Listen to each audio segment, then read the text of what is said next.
नमस्कार, माझं नाव आर्यन अमित हेग्नेश्वर.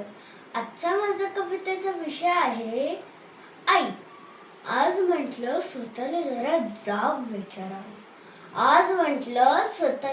जाब विचारावं. आईसाठी आपण काय करतो आढावा घ्यावं. आपण पहाटे उठलोय आणि आज दुपारी असं कधी घडलंय? आपण जेवणाच्या आधी आईचं ताट आपण कधी वाढलंय?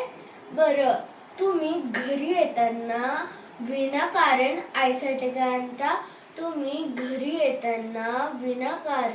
आईसाठी काय आणता?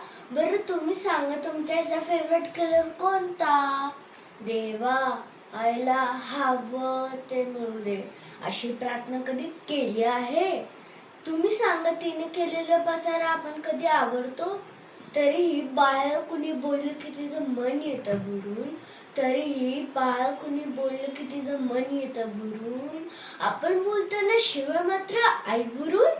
कितीही कर्तृत्व गाजवा तुम्ही, झेप कमी पडते. आईने काड्यावर घेतल्यावरच आपली उंची वाढते. उगाच कशाला आदितमानी श्रद्धाच्या गप्पा हाणता. आईच्या पोटी जन्माला येता आणि देव कुठे म्हणता. धन्यवाद.